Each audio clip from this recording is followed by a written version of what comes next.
trick is trying to keep this thing even and centered. In other words, to get the same angle from both sides. Alright, that's good for now. I'll go order us a pizza. What I try to do too is kind of keep it orderly where you can see this line where the angle starts, and that sort of gives me another point of reference, okay, to work from. So on the next pass, what I'll do is I'll hit along that line, basically. And what I'll do on the next pass is hammer down that line, and the line will move up to here, you see. Okay. And then how do you take the little indents out of it? That'll be done at the end with a finishing hammer or something with a broader, flatter face like that, and that'll help work some of the dents out and stuff. Gotcha. Okay? I guess it can go back in now.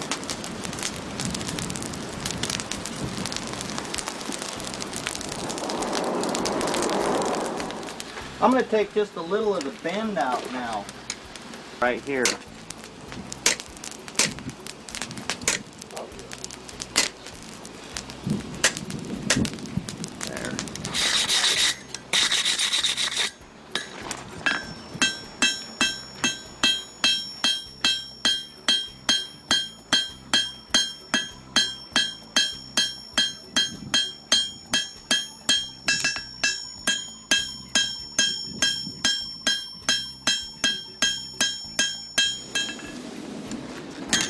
When the blade starts getting thinner, it takes the heat quicker, but it also loses it a lot quicker, so you can only hit it a few times. As I'm getting closer to the finished shape, too, I'm using lower temperatures than I was in the beginning, and lighter hammer blows, too.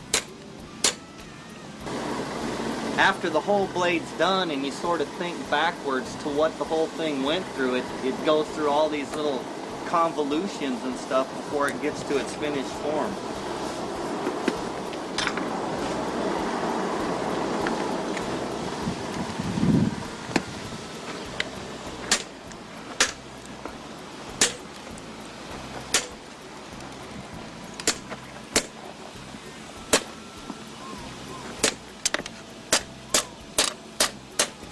Now it's starting to look more like a knife, huh?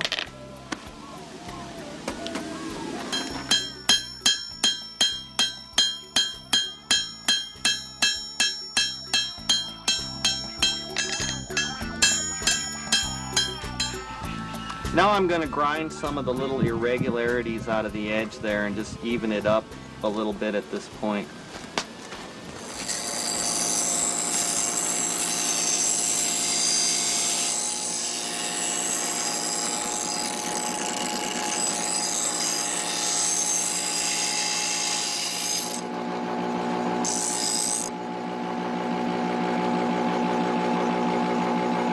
And I'm going to do a little bit more of the same, but just working at lower temperatures with lighter blows. Just try to even everything up and straighten everything out. This is part of it.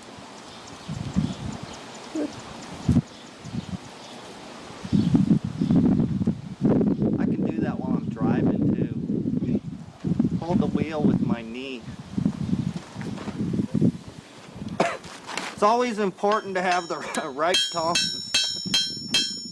Because if you can't get a good grip on it, you can't forge it straight.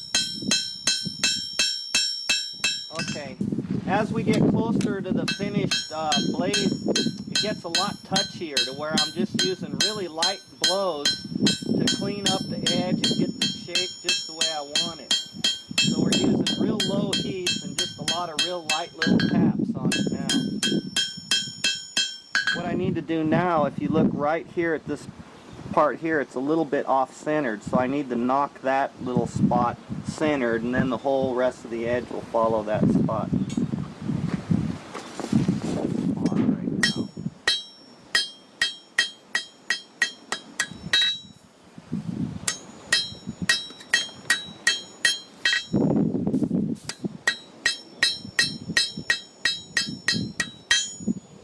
That's pretty good.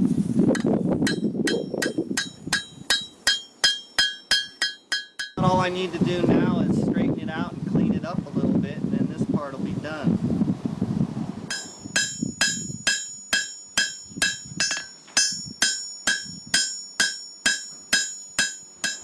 Actually, Ron, I think I'm going to send this blade with you too to play around with.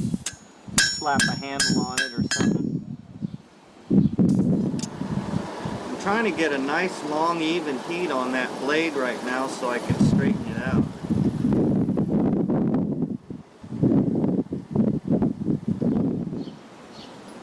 It's getting pretty close. This gets down to some picky little stuff now.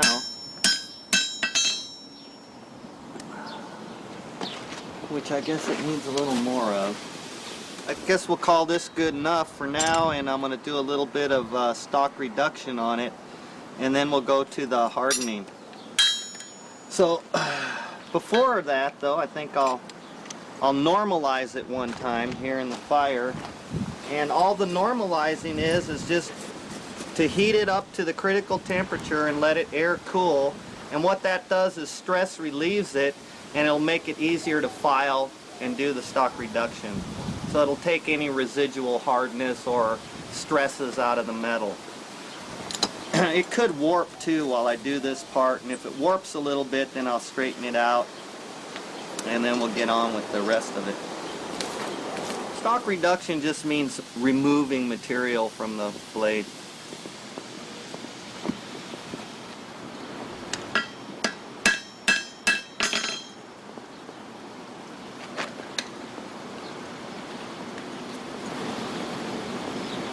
Cool.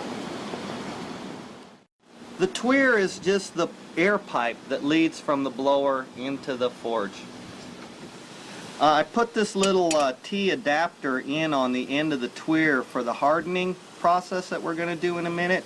And what this will do is just blow the air out lengthwise so I can get a nice even long heat on the piece for hardening. Now I'm going to put this pipe on top of the charcoal here, and the whole pipe will heat up, and that will give me a cavity to put the blade into to heat it up when I harden it. The pipe also will help distribute the heat more evenly and keep oxygen and oxidation away from the blade itself.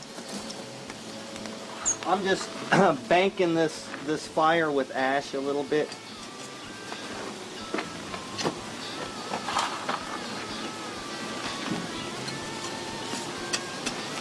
Get a nice even heat on that pipe.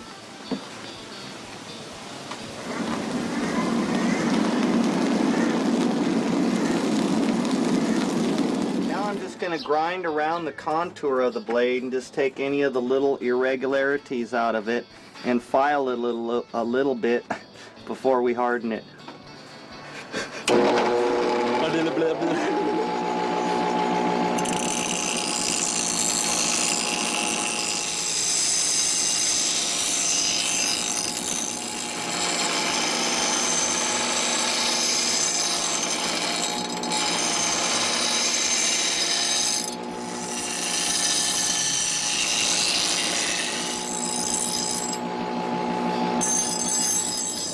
I'm just going to hold it with some tongs here because the blade gets a little bit hot from the grinding, and this will just help keep my hands from catching fire.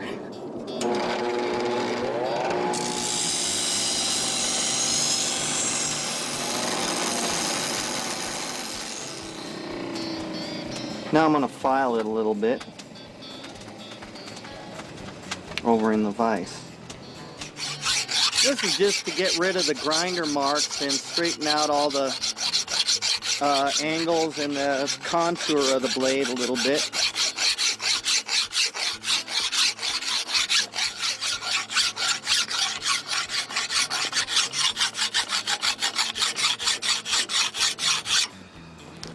I'm just using this so I can clamp the blade tight.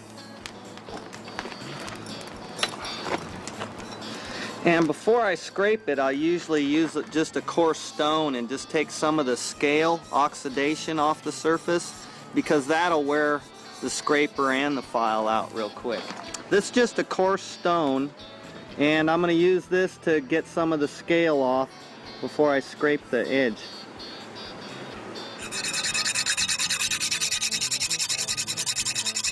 This is a scraper, and all I'm going to do is scrape all of the little pits and stuff away from the actual cutting edge, because little dips in that area could create little weak spots along the edge. So just to get the edge all nice and smooth.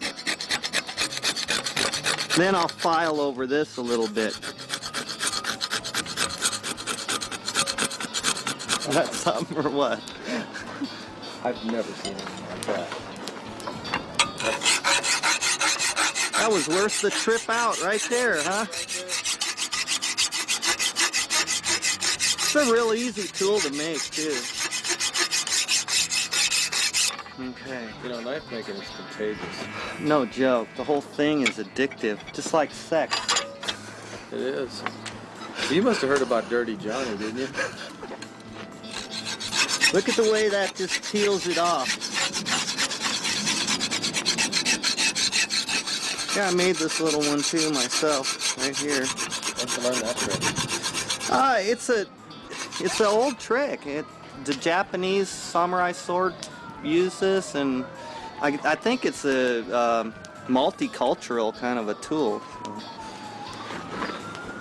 I'm just putting my little chop mark on the tang here.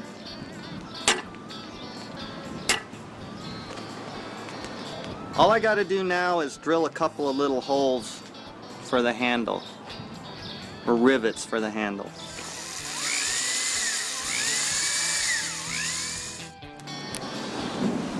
What I look for is just a cherry red, even heat inside of the tube before I put the blade in. This little marker I put in the ground here faces magnetic north, and I always quench the blade facing north in this oil, vegetable oil here, because as the blade cools, the crystals want to pull towards magnetic north, and by quenching it north, the blade will tend to warp less. So, any steel that is galvanized or has some metallic coating on the surface can burn off and create fumes that are toxic and can make you sick. So those should be avoided. I just leave it in until it reaches the temperature that I want, which is just a cherry red, and maybe 1 minute longer, and then it goes into the oil, which is just about now. So if you're ready,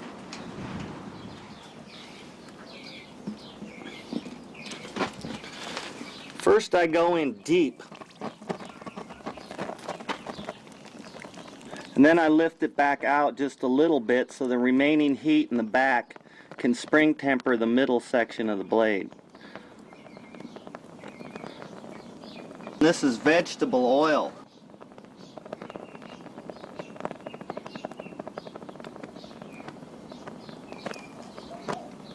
Then I just go in and out a little bit.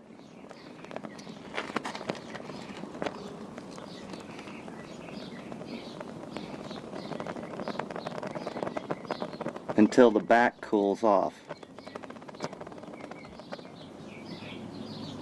What this will do is give me a soft back, a spring tempered middle section, and a hard edge.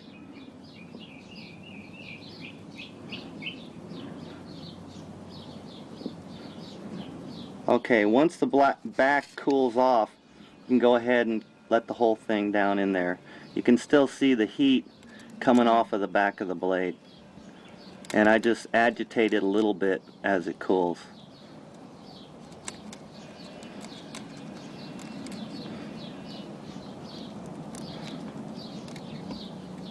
You can see the double banded temper line from the quench that I just did.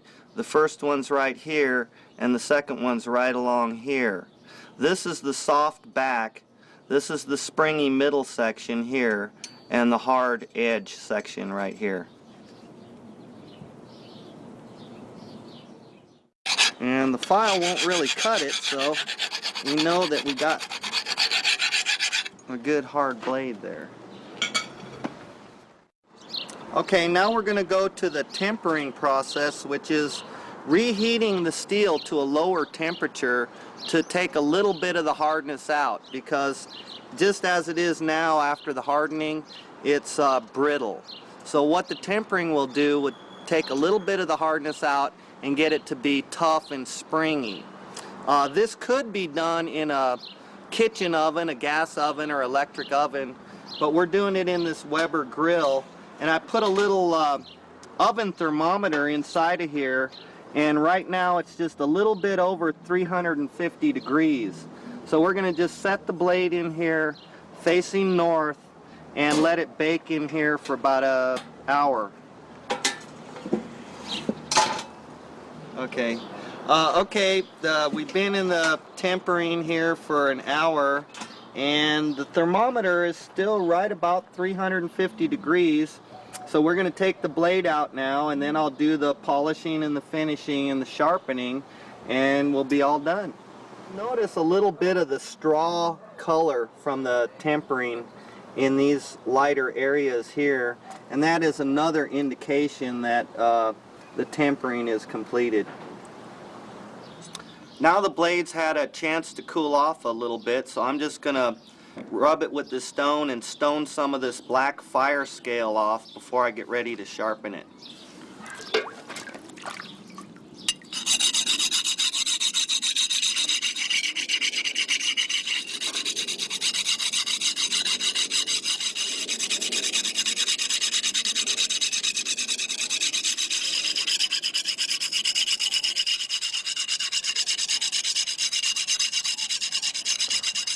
Now I'm just switching to a finer stone.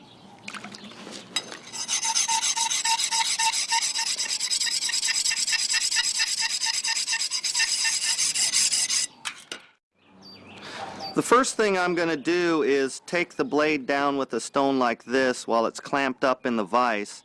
And it's a little thick along the edge now, and this is just a quick way to take it right down to the edge and get just the angle I want along this edge before I take the knife to the stone and start to sharpen it that way. So I'll just put a little water on it first.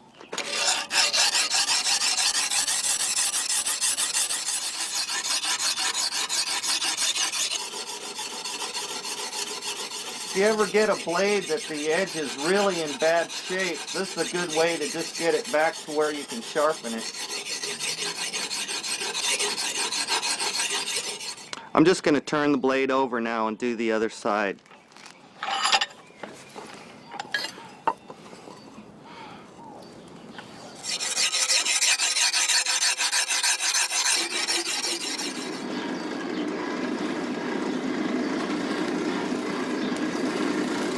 Playing, huh?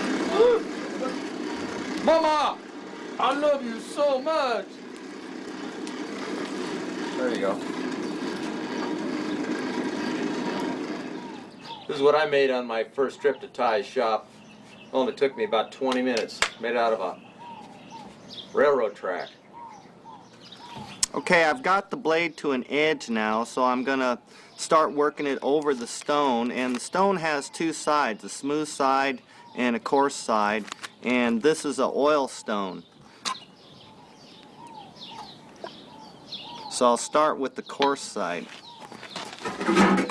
And when I start sharpening, I'm not worried about every little stroke. I'm still just trying to establish the edge a little bit better, and I use a back and forth sort of a sawing motion.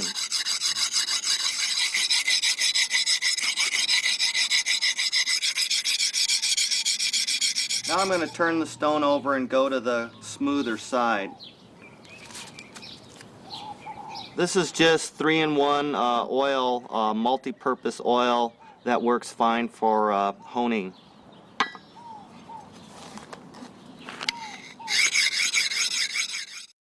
Well, I'm getting the edge pretty close to where I want it now, so I'm just going to start going with one stroke on each side and trying to keep the angle the same on both sides.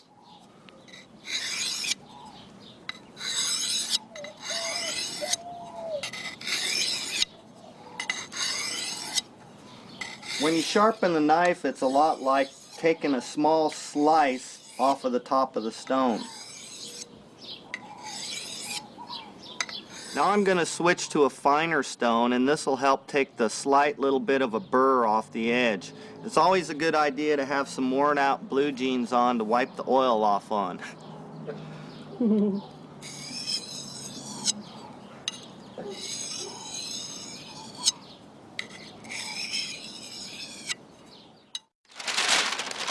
A simple test for sharpness is just a paper cutting test, and newspaper is a pretty thin paper, so it has to be pretty sharp to cut it. Before we spring test the blade, I just want everyone to notice that the way this blade is designed is the thickest part of the blade is about here, and it tapers towards the point, and then from here it tapers all the way back to the end of the handle. The reason that is when I flex this in the vise, or if you've chopped it into something and you're trying to get it out, it distributes the stress more equally through the whole blade rather than focusing the stress right on this point here.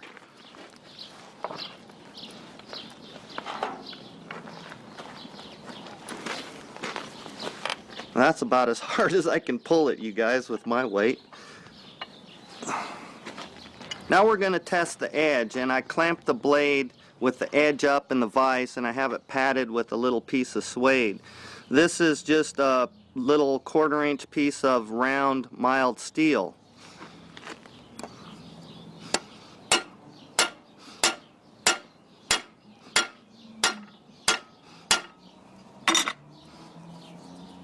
And as you can see, there was hardly any damage at all to the edge. It just burnishes it a little bit, a little shiny spot there. If the blade was improperly heat treated, it would either bend over or chip out just a little bit.